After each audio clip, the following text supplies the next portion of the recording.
We have some visuals now coming in. It's a press briefing by another minister in the government. Hardeep Puri is currently conducting this briefing on Rahul Gandhi blistering attacks one by one. Take your time to highlight how the Treaty of Rome started with 6 countries and others, how the first union was European Coal Community, European Coal and Steel Community. These are sovereign countries which have joined in order to produce. At the end of the day, some European Union came into being, and I don't want to take your time to highlight how the Treaty of Rome started with 6 countries and others, how the first union was European Coal Community, European Coal and Steel Community. These are sovereign countries which have joined in order to produce, at the end of the day, some kind of a customs union, a tariff union, and where they've even decided to have a common foreign and security policy. These are independent states. To compare that to the Indian states, look, we are the world's largest democracy. On that there is no doubt. We are the world's oldest democracy. On that also there is no doubt. But for Mr. Gandhi to go to the United Kingdom and say, in India, Indian democracy is facing an attack on the basic structure. What is the basic structure of a democracy? Number one, freedom of speech, civil liberties, a free press, an independent judiciary. Which of these constituent components which make up Indian democracy is saying that they are under attack? The free press? I mean, I am a very proud member of the Indian legislature. I see the press having a field day, criticizing the government through print media, through electronic media, through social media. And I think the relationship between the media and the political system, many members of the media ecosystem take great delight in taking credits, taking advertisements from parties which are in opposition to the party, and they give them free play. I have never seen any constraints being placed on anyone. And then he goes on to say, a judiciary. I just saw a participation by very eminent members of the judiciary, including those occupying the highest positions in the judicial system. They say we are under no pressure. In any case, even if they were to say that there is a healthy interactive process going on between the judiciary and the government, there are certain things the government feels, and I believe rightly so, that in a separation between the executive, the legislature and the judiciary, I mean the executive has a role to play. Now if the judiciary encroaches on that, it's our right to say that. But are they under any pressure? On the contrary. We have the judiciary pronouncing on how state systems are to be run. So I think anyone who suggests, even as a private citizen, that Indian democracy is under threat, I think requires serious introspection. But when somebody who is associated, is regarded as the leader of the main opposition party, I mean, they don't have the 10% to be, he can't be called leader of opposition, but still, it is the largest party. I mean, if you look at sheer numbers, to go around and say that Indian democracy is under brutal attack, what is the objective? He's saying, all of you, the ones I am speaking to, the audience I'm reaching out to, which is what? United Kingdom, United States. He doesn't realize there are enough mavericks there who on their own will make statements without understanding what India is. He turns around and says, "Aap kuch kariye." What is he asking for? He's asking for the democratic processes in the United Kingdom to effect change in the Indian Union. Is that what he's doing? It amounts to almost that. Then, you know, a Sikh gentleman gets up there from the audience, or rather he's there, and he says, you know, in Sikhs, minorities are second-class citizens in India. I don't know where he got that from. I mean, I was born in this country 5 years after partition. This country has given me everything that any member of a minority community could. All right, let's leave the Sikhs aside for a moment. He's talking about Sikhs, Christian. अभी हाल में north east में चुनाव हुए हैं. Many of them have large segments of Christian population. So I don't know what it is about Mr. Gandhi's understanding. It's not just a flawed understanding. Is he playing to an agenda? But he should come clean. And to begin with, I think you need closure, and the closure will only come if he apologizes. And he should apologize categorically, unequivocally. An apology doesn't come in the form of, oh, मैंने ये नहीं कहा, मेरी आपने ये समझ लिया, मैं कह कुछ और रहा था, etc., etc. Let me also, he made another comment, which I think it was during an interactive process. Somewhere he said that at the core of the BJP ideology is cowardice. I don't know what he was implying to say, or what he was trying to say. I mean, we have a situation on our hands where India today has moved from 2014, when we were the 9th largest economy, to being the 5th largest economy now. And we've enjoyed it because we replaced a country which was 190 years, subjecting us to colonial dominance. We are going to very soon to be the 4th largest economy. We have a country in which if you saw the Honorable Prime Minister's reeling off some basic statistics at the India Today conclave, what did you see? India is a success story in every form. Some time ago, somebody produced some report here and there and said, do this, and the talk of regulatory oversight. Where are banks failing? I'm not going into that sector, but if you cannot draw pride and a sense of satisfaction from the successes of our people, look at what he says about China. I mean, I am very clear that he's entitled to his view, but one of the things which he is fascinated by is the BRI, the Belt Road Initiative of China, and he hails that as a visionary, step. Does he realize that this BRI process here goes through the China-Pakistan Economic Corridor, which is CPEC, which is Pakistan-occupied Kashmir? Does he realize that? That is Indian. I mean, if he aspires to leadership in India, he should at least know what is Indian territory. Several other things said. But what gets which I am completely surprised about, is his fixation on there being no democracy in India. Look, I am 71 years old. There has been only one occasion in our history when civil liberties and freedom of speech were completely eliminated, and that was in June 1975. After that, I don't think we have gone down that road. What is democracy? Whether you are a union of states, I want to use his words and the Constitution's word, it's a relationship between the center and the states. On how many occasions did a Congress government at the center invoke Article 356 in order to suspend and dismiss legitimately elected state governments? Most of you are aware of the figure. I think should be close to 1,000 times. His own grandmother invoked 356, I think at least 50 times.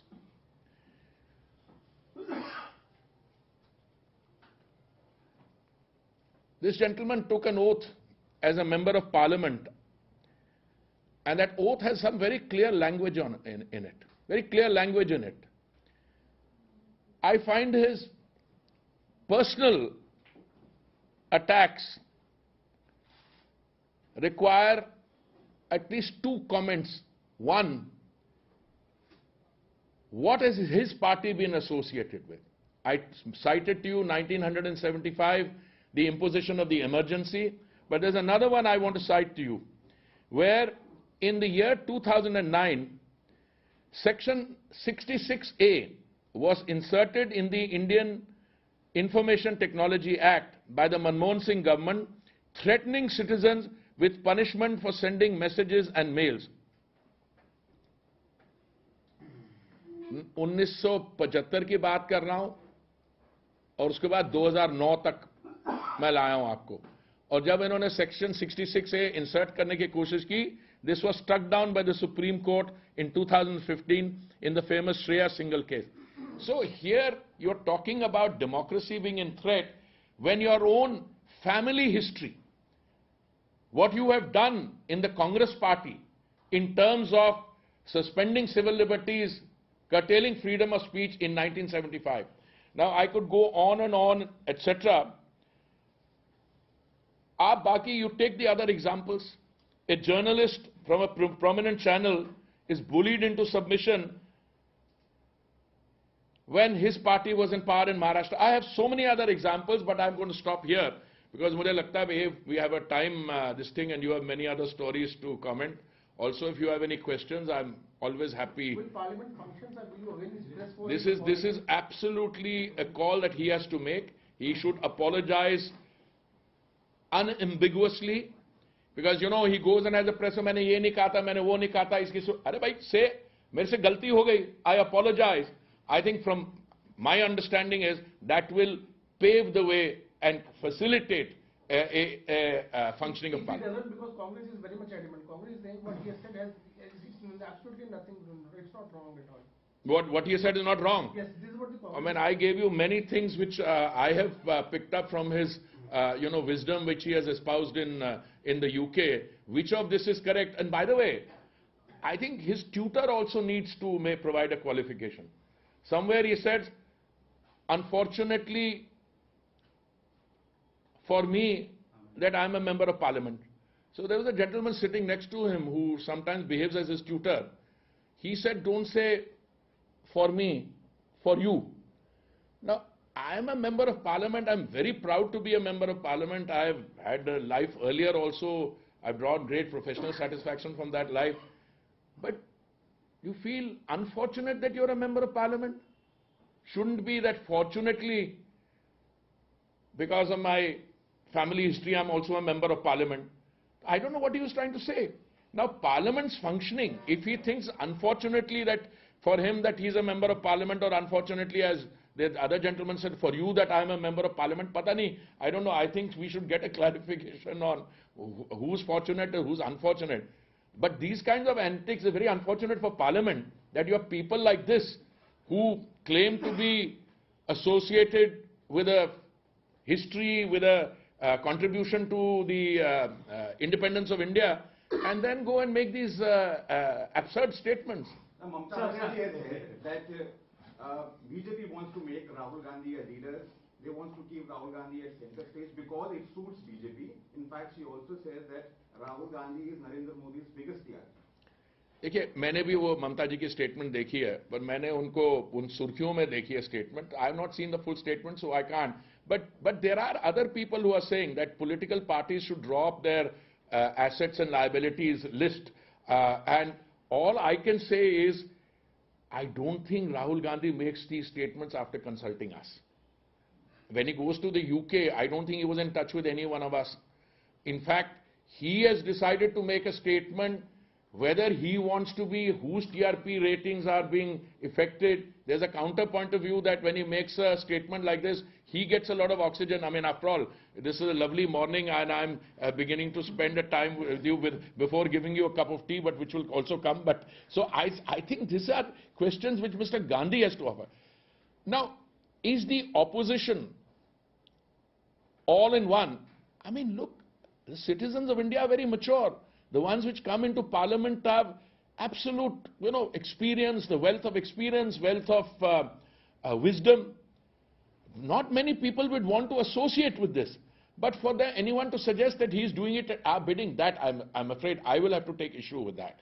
I mean, if somebody makes a statement and at the end of the day, I have to call you in the morning and request you, etc., and I'm actually taken the thing. He's spoken against the minorities, he has spoken against Indian democracy, he's spoken against the basic structure, he's spoken against you all, against the press, that you are not free. Are aap subah se lekar raat tak to you write what? And if it comes to the narrative, who introduced the discourse on a shrill negative narrative? Do you want me to give you a history? Kahan se ye shuru hua tha? Maut ke saudagar, ye wo, all this started. This is this gentleman's calling. And as I said, unless he apologizes, at least my advice to my party would be, he has to unambiguously apologize. Sir, you are saying that he has to apologize, while the Congress party says that he has not said anything wrong and he will not apologize. But how exactly this deadlock in the parliament will come to an end? Also, I'll tell you something. Again, it's not my calling, I'll be very frank, but I saw my senior colleague, the Honorable Home Minister, answer that question. He said, you would sit down with the speaker and, I'm just quoting the Home Minister. I don't have a plan. It's not my call. I'm not the Parliamentary Affairs Minister. Hanji. Sir, Congress party ये कह रही है कि कल Delhi police के कुछ officers जो है वो राहुल गांधी के घर गए थे. सरकार जो है राहुल गांधी को डराने का प्रयास करे, लेकिन राहुल गांधी है, सावरकर नहीं है. तो एक बार फिर सावरकर को नीचा दिखाने का प्रयास. देखिए पहले तो to get an ass to run a horses race, अब इसके मैंने अंग्रेजी में कुछ कहा, इसको समझ लीजिए. कहाँ सावरकर जी और कहाँ ये, छोड़ दीजिए इन चीजों को. मैं को एक सीधी सी बात बताता हूं. दिल्ली पुलिस क्यों गई, ना मैं दिल्ली पुलिस के साथ डील करता हूं, ना मैं उसकी भारत तोड़ो यात्रा पे उसके साथ था. पर आपको मैं एक चीज बताता हूं. He made some statement that some women had come to him and said that they had been sexually assaulted or even used a stronger word than that. Now, if you understand our laws, my understanding for a long time has been that this is a very serious charge. If somebody has been so assaulted, then somebody is obliged to take cognizance.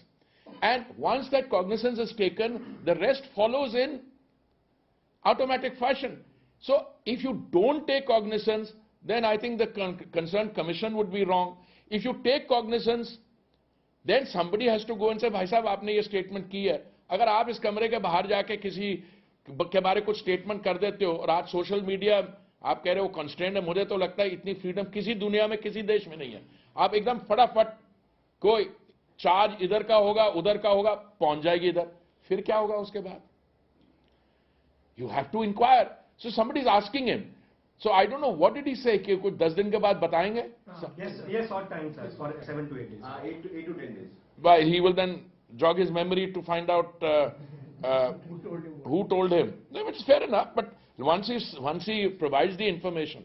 So I think democracy is a beautiful system where everyone is given equal opportunity in order to be able to, but if you run down the country, you know what really got my goat was, he said, India is a union of states and it requires negotiation. Whom do you want to negotiate? You want to dismantle the country? That is the issue. When there were certain parts of the country, what is in India now, there was an instrument of accession, they joined certain parts, some princely states.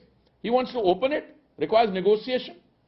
No, I am appalled at some of these statements. Sir, one question regarding the state of Punjab, the situation seems to be turning out of the hands. Amritpal has now been declared as fugitive.